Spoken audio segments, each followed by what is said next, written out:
Arm wrestling से पैसा कमाना बहुत आसान है, बिल्कुल सही सुना आपने।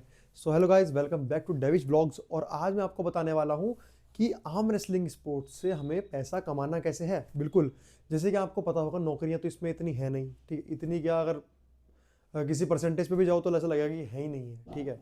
तो देखो यार, मैं पर्सनल एक्सपीरियंस से बता रहा हूँ, जो मेरी स्टूडेंट्स हैं, जो उनको लगता है उससे बता रहा हूँ, और जो अभी तक मैंने उनको सिखाया है मैं उससे बता रहा हूँ। दो अलग अलग चीज़ें मान के चलो, एक तो करियर मान लो अलग, और पैसा मान लो अलग। बिल्कुल सही बोल रहा हूँ मैं, ठीक है। अगर आपको अपनी फैमिली चलानी है, एक हर इंसान का सपना होता है मेडल्स लाना, सर्टिफिकेट आना, बहुत अच्छी बात है। बट साथ साथ हमें ये भी देखना होता है कि हमें अपनी फैमिली चलानी कैसे है। अगर हम घर में पैसे नहीं देंगे तो सपोर्ट भी नहीं मिलता इतना, और कोई फ़ायदा भी नहीं है उस चीज़ का, टू बी ऑनेस्ट, ठीक है। तो हमें उस चीज़ से पैसा कैसे कमाना है, अब आप ये सुनिए। हमें क्या करना है, सबसे पहले तो जो भी हमें गाइड मिल रही है वो गाइड लेनी है, ठीक है। अगर आप अफोर्ड कर सकते हो 1000-1500 भी, तो एक कोच ले लो। 110%।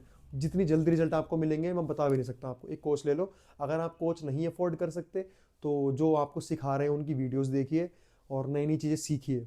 वो चीज़ें अप्लाई करके देखिए। चीज़ों को सीखना ही सही नहीं है, अप्लाई करना भी बहुत ज़रूरी है। अब आपने वो चीज़ें अप्लाई कर ली, अब आपको क्या करना है, अपनी स्किल डेवलप कैसे करनी है। गेम सीखा, आपने ट्राई किया किसी पे, आपको लगता है आप अपने आसपास के लोगों को ना सबको हरा दे रहे हो, ठीक है। फिर और थोड़ा ऊपर जाओ, आसपास के हरा दे रहे हो, कहीं और खेलने जाओ, ठीक है। फ्रेंडली मैच, कहीं और खेलने जाओ या फिर किसी को बुलाओ, ठीक है, उनको भी हरा दे रहे हो।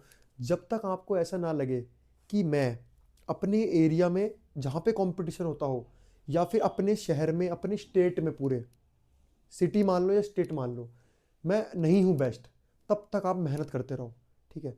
अब आपको ऐसा लगा यार, पता कैसे चलेगा, आप छोटे मोटे कंपटीशन होते हैं, आप कभी कभी ट्राई करो उनमें, आप उसमें मान लो जीत गए, तो आप और ऊपर जाओ, और आप और ऊपर जाओ। कंपटीशन मैं आपको बता रहा हूँ वही खेलो जिसमें आपको कैश प्राइज मिले। आप मेरी बात को समझिए, ठीक है। बहुत एक्सपीरियंस ले रखा है मैंने, उस हिसाब से मैं आपको बता रहा हूँ, गाइड कर रहा हूँ। सिर्फ उन कंपटीशन में जाइए जहाँ आपको कैश प्राइज मिले, जहाँ आपको लगता है कि यार यहाँ पे हमारे साथ चीटिंग वगैरह नहीं होगी, जहाँ पे आपको लगता है कि फैसिलिटी हमें अच्छी मिलेगी। आप पैसे दे रहे हो ना, उन पैसों का यूज़ होता है। मतलब कि अगर आपने, मान लीजिए मैंने कोई कंपटीशन करवाया, आपने मुझे 500-1000 रुपये दिए, तो वो 1000 रुपये मुझे अपनी जेब में लेके थोड़ी ना बैठने हैं।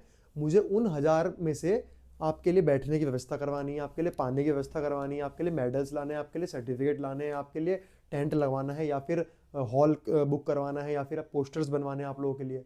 ये सब सुविधाएं होनी चाहिए। उसके बाद आपको पता है कि आज यहाँ पे मैं खेलने जाऊँगा, तो यहाँ पे ये फर्स्ट का कैश प्राइज ये है। अगर आप मान लो 500 रुपये दे रहे हो, फर्स्ट कैश प्राइज 1000 भी है, 1500 भी है, कितना भी है, ठीक है, आपको वो जीतना है। और साथ में जैसे कि मैंने क्या बोला, सबसे बेस्ट होना है अपनी स्टेट में या अपनी सिटी में, आपको सीओसी जीतना है। सीओसी की कैश प्राइस सबको पता है ज़्यादा होती है। अगर मान लो 5000 भी है, और आपने महीने के 2 से 3 कंपटीशन खेल लिए, कितना बन गया महीने का, 10 से 15 हजार रुपये। 15 मान लो, चलिए सबसे कम बता रहा हूँ, 15 मान लो। और सीओसी कौन बनता है, जो हर उसमें फर्स्ट आता है। तो फर्स्ट आने का भी आपको कैश प्राइज मिला, सीओसी का भी आपको कैश प्राइज मिला। महीने के 25 से 30 हजार रुपए आपके कहीं नहीं गए, अगर आप अपने एरिया में बिल्कुल बेस्ट हैं, अगर आपका हाथ को हिला नहीं पा रहा है। इस गेम की मैं सिर्फ बात कर रहा हूँ, बाकी गेम्स की मैं बात नहीं कर रहा हूँ, सिर्फ आर्म रेसलिंग की बात कर रहा हूँ। आर्म रेसलिंग में पैसा तभी है जब आपके अंदर स्किल बहुत ज़्यादा है, ठीक है। देखो, हम इस चीज़ को ब्लेम नहीं कर सकते कि ये स्टीरॉइड्स लेता है, ये नेचुरल है। देखो मैं आपको बता रहा हूँ, आप मेरी बात पर बिलीव करो या मत करो, लोग स्टीरॉइड्स लेते रहेंगे और वो बचते रहेंगे, ठीक है। स्टीरॉइड लेंगे और बचेंगे भी, मैं ये भी बता रहा हूँ। क्योंकि अगर स्टीरॉइड्स वाले प्लेयर सब बाहर हो जाएंगे ना, तो चीज़ें बहुत खराब हो जाएंगी, ठीक है। हिंट दे रहा हूँ, समझना बस जो समझ सकते हैं। यही बात बोलना चाहता हूँ, आर्म रेसलिंग की तरफ जाओ। तो अगर आपको पैसा कमाना है तो मैं सिर्फ उस चीज़ के लिए बता रहा हूँ, अपने एरिया में बेस्ट बन जाओ, सबको हराओ, सीओसी लो, फर्स्ट का कैश प्राइज लो, और अपने घर आओ। घर वाले भी खुश, आप भी खुश, ठीक है। यही होना चाहिए। ज़्यादा हाइप बनाना सा किसी चीज़ की अपने लिए नुकसानदायक भी हो सकता है। हाँ, एक चीज़ और, अगर आप किसी गेम से प्यार कर रहे हो, इसका मतलब ये नहीं है कि आप उसी में ही लगे रहोगे। मतलब कि 7 के 7 दिन आर्म रेसलिंग नहीं करनी है। कितनी बार बोलता हूँ, हमारा रेस्ट और रिकवरी उतना ही इंपॉर्टेंट होता है जितनी हमारी वर्कआउट होती है।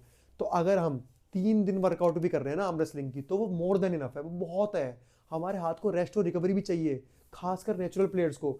जो लोग करते हैं उनको जल्दी रिकवरी मिल जाती है थोड़ी, ठीक है, उनका हाथ भी थोड़ा लेट थकता है, लेट सब चीज़ें होती है। बट जो नेचुरल प्लेयर्स हैं उनको तो ध्यान रखना है रेस्ट और रिकवरी का। दूसरों को देखो, बिल्कुल सीखो, बट ये भी तो देखो, अगर मैं स्टीरॉइड्स वाला हूँ और अगर मैं एक एनाबॉलिक प्लेयर को देख रहा हूँ जो एनाबॉलिक लेता है, तो मैं उसको सीखूं।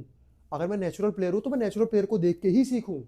उसको देख के उसके रिजल्ट देखना ठीक है, बट उसके बारे में सोचना बेवकूफ़ी होगी।